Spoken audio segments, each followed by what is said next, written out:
Om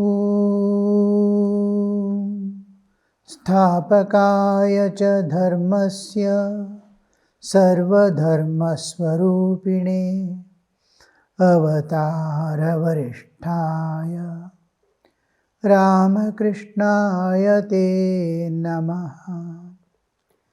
Yathagnir-dahika shaktihi Ramakrishne stita hiya Sarva vidya swarupam tam Sharadam pranamamyaham. Namah Shriyati Rajaya Vivekananda Suraye Satchit Sukhasvarupaya Swamine Tapaharine. We began long back. Bhagavad Gita classes are going on, and our main aim being taking everything that helps us to evolve to divinehood and realize God. Bhagavad Gita we are studying not because of our academic needs or to become have mastery over the subject like Pandits, but to utilize everything what Krishna says directly to us in taking Arjuna as a media or medium.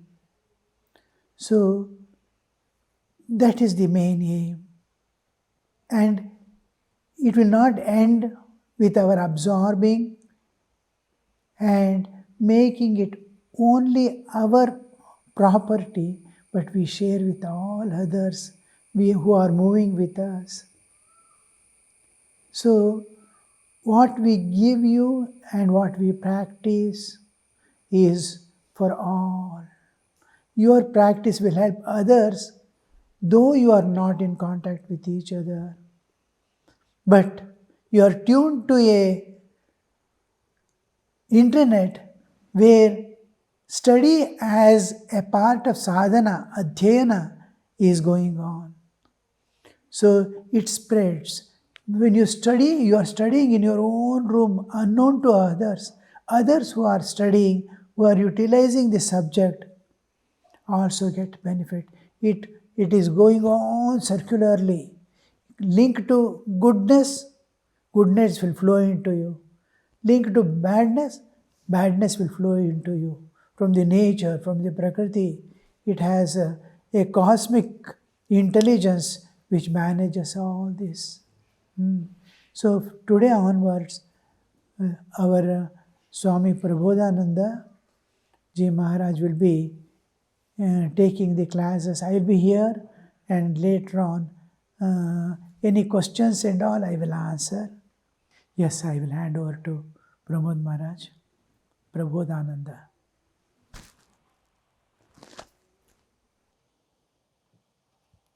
Namaste to you all. We are beginning our study of Bhagavad Gita today. As referred by Swamiji now, the aim with which we are studying this Bhagavad Gita, with a brief touch onto the same thing, we shall resume this study of Bhagavad Gita from today. We are studying Bhagavad Gita as a spiritual seekers.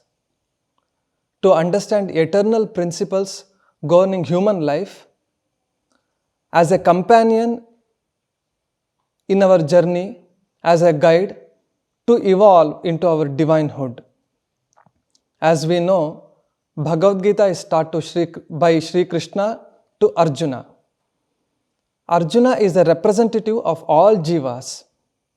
The war field, the dejection of Arjuna are all an occasion, a nimitta, to teach the supreme message for the Lord to give unto the humanity His supreme message, and that message we call Srimad Bhagavad Gita. We are almost in the concluding portion of the first chapter.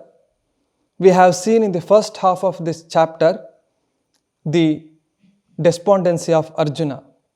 Even before that, Duryodhana sees the army, the military who are aligned to fight on the holy land Kurukshetra.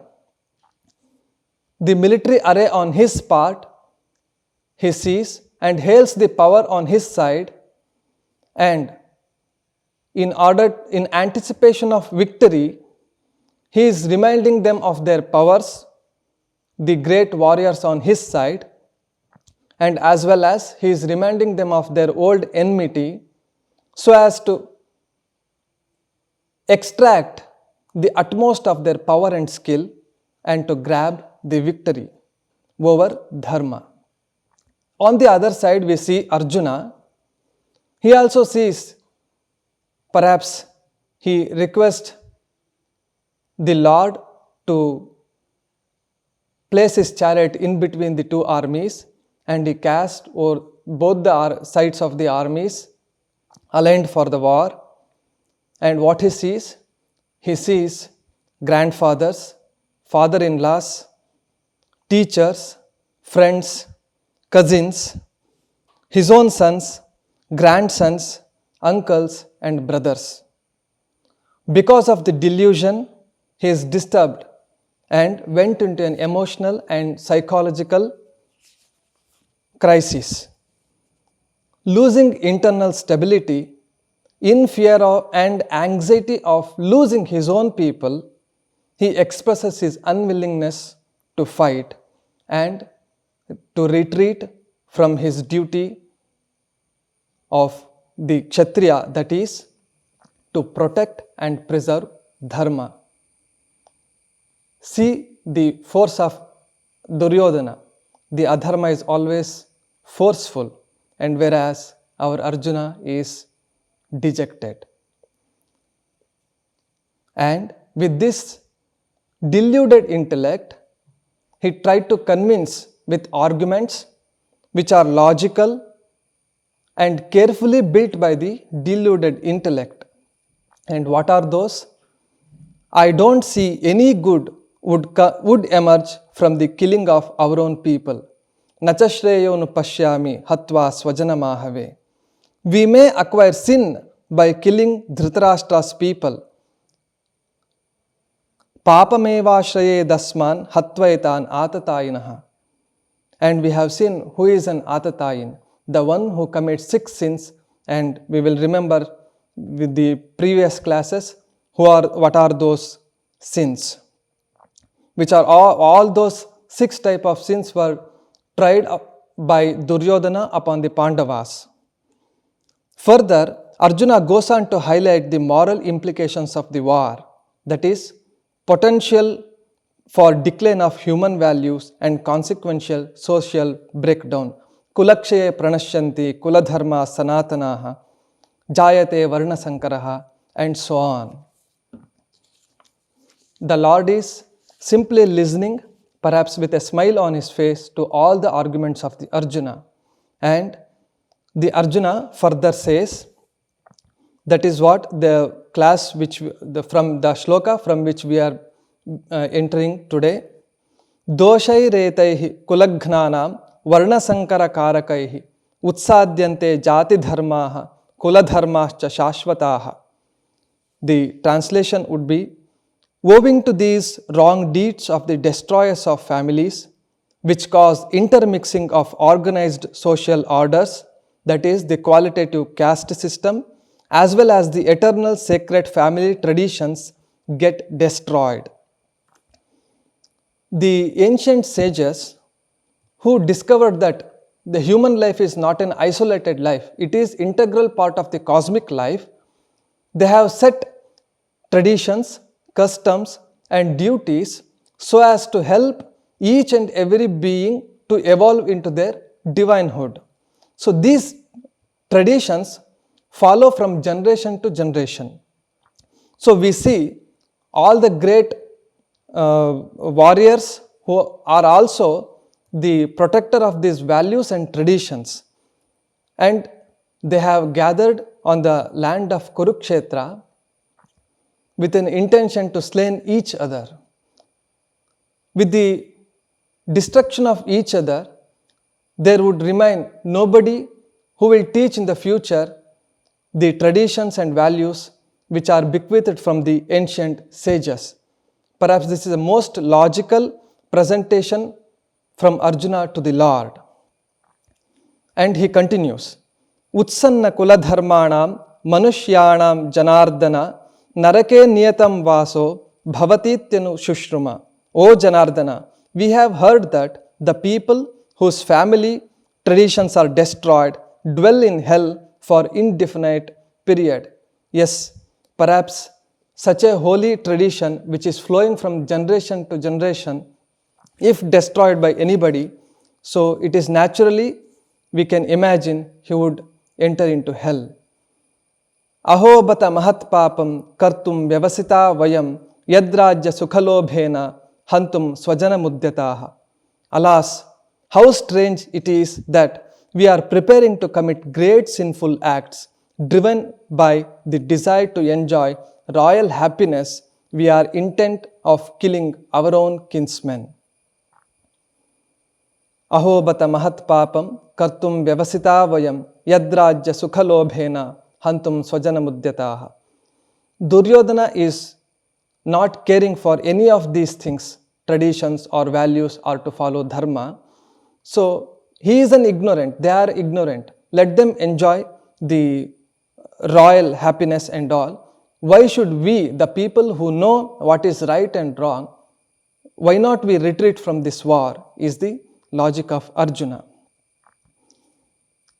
And he continues, Yadimama pratikasham ashastram shastrapanayah dharta rashtra rane hanyuhu tanme kshemataram bhavet. See the pity of Arjuna. Even if the sons of Dhritarashtra with weapons in hand kill me, who is unresisting and unarmed in the battle, that would be better for me. So he is ready to give up his arms and the duty of the Kshatriya, which is to protect dharma. This is the cause for which the whole war is set up. And owing to the deluded intellect, Arjuna is forgetting his duty, the duty of Kshatriya, to see the welfare of his subjects, not his own welfare, but to see the welfare of the subjects and of the nation, and to protect and preserve dharma. So saying this, the Sanjaya conveys to Dhritarashtra, Eva muktvarjuna sankhye rathopastha upavishat visrajya sasharanchapam shoka sambigna manasaha. Sanjaya said, having spoken thus, Arjuna, whose mind was completely overcome by sorrow, sat down on the deck of the chariot, casting aside his bow and arrows. See, the Arjuna, he is saying, it would be a great thing to be unarmed and unresisting, and if I am killed by Dhritarashtra, that is greater thing than fighting the war. The last word that is Arjuna is using is kshemataram bhavet. Kshema, that is greater respite. In actual meaning, it would mean the lasting state of blissful tranquility, being free from all botherations forever. I repeat, kshema would mean lasting state of blissful tranquility, being free from all botherations forever. So, whatever we possess in this world is of impermanency. It is a flux of impermanency is what we know. So, kshema is attained only by attaining the everlasting one. So, that everlasting one is yoga.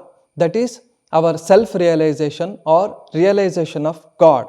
So, once the self is realized or the God is realized, whatever we possess is permanent, and that will be the permanent ultimate kshema. So that is why towards the last, the Lord uses not Kshema, but Yoga Kshema. Having realized me, you will experience that ultimate tranquility. So that will be the end of this study of Bhagavad Gita, which is going to come in future. But here the piteous thing is, Arjuna is wishing for his own kshema, not of the subjects or of the people around him. So which is the duty of a kshatriya. So having cast aside his arrow and bow, he sat on the deck of the chariot. The Lord is observing all these things with a smile on his face and without uttering even a word. And in the next chapter, he begins his discourse. So the dejection of Arjuna is a nimitta matra.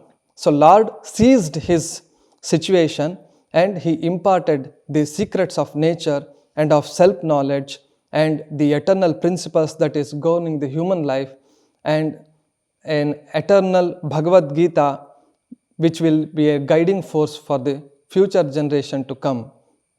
So with this, the Arjuna, with his, though he is dejected, with his despondency, he approached God for the guidance as his shelter. He surrendered to the Lord for the guidance, and thus it became a yoga, and hence this chapter is named as Arjuna Vishada Yoga.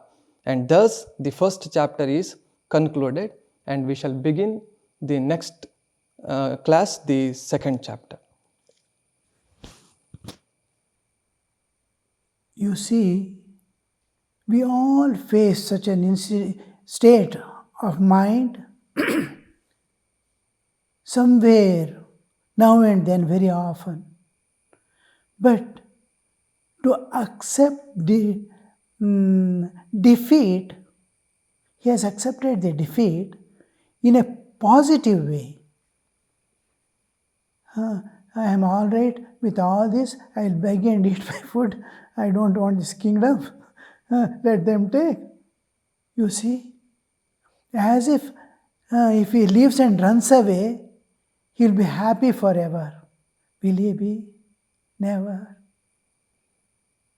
From our childhood we have heard, without realizing God, you can, whether you accept, fight, or release yourself from all bonds, imagining that this will lead you to be calm somewhere. No, it will not. You have to accept the challenge one day or other. Today you may escape. Like children, somehow I have got fever, I will not go for exam. All right. But this is not the solution. It looks like that I have escaped. To this exam I have escaped. No. One day or other you have to face either here, or if you leave the school also, you have to face the exams in the life here and there till you end. So wise wisdom, when wisdom comes, he doesn't no more. He accepts the challenge and barges himself forth to transcend the limitations and go beyond. We have to. You see, many times in our life we have done like Arjuna. I will leave and go away. I will leave and go away. I don't want anything. What do you think? No. It is just words to avoid the situation. The inner desires do not go.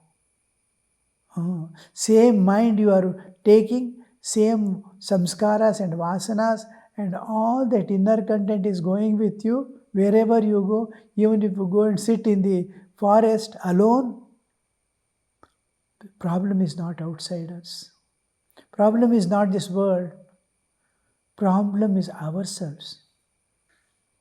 We are problem to ourselves, and we have to change ourselves to reach means I have to accept the challenge and walk on the righteous path and path of wisdom.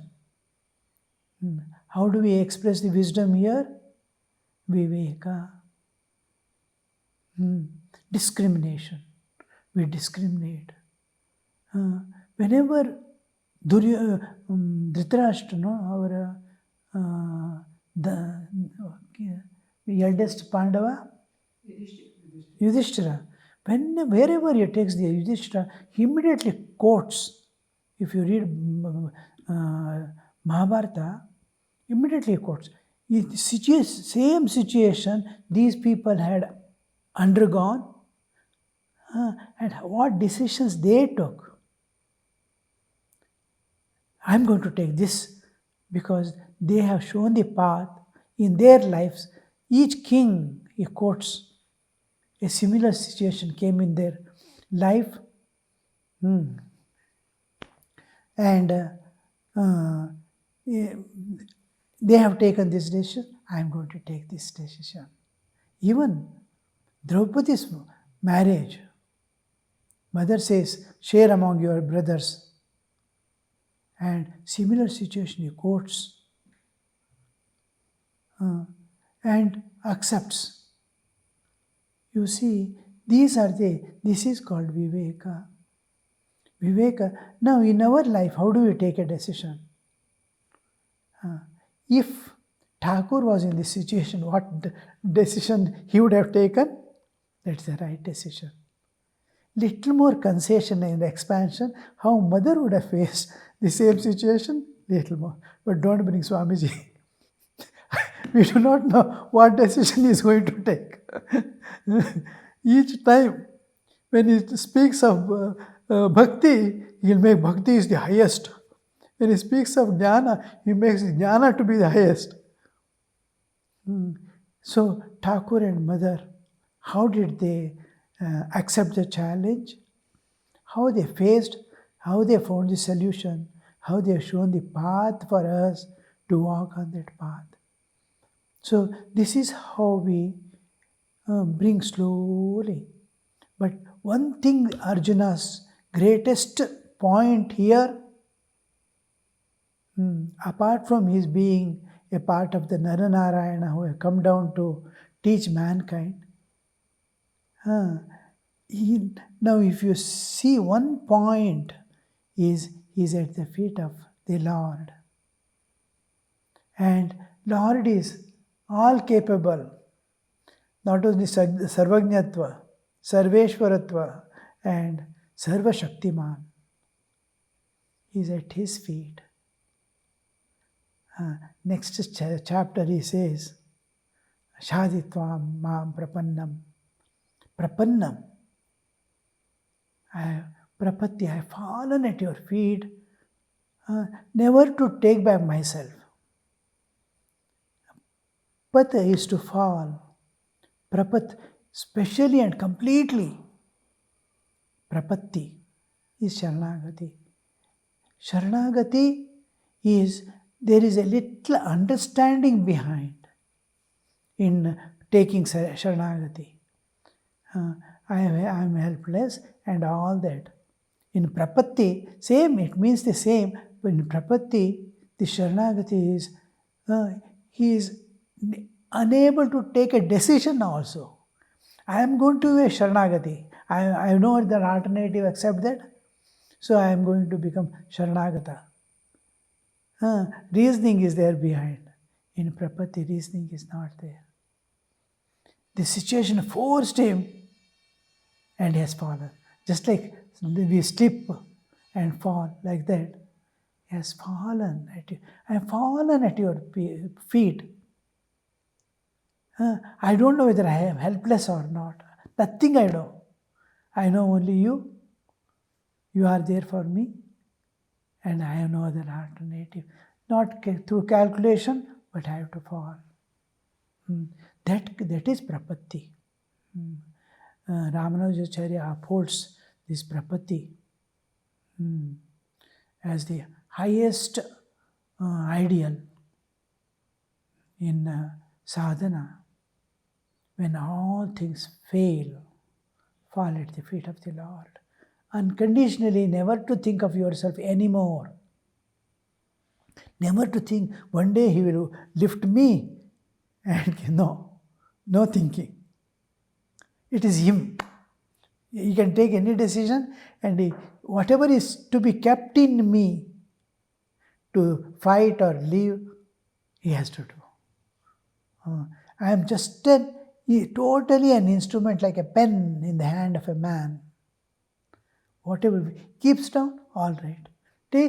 Writes anything, all right. So that kind of, that's what we see in the next chapter, Bhagavad Gita.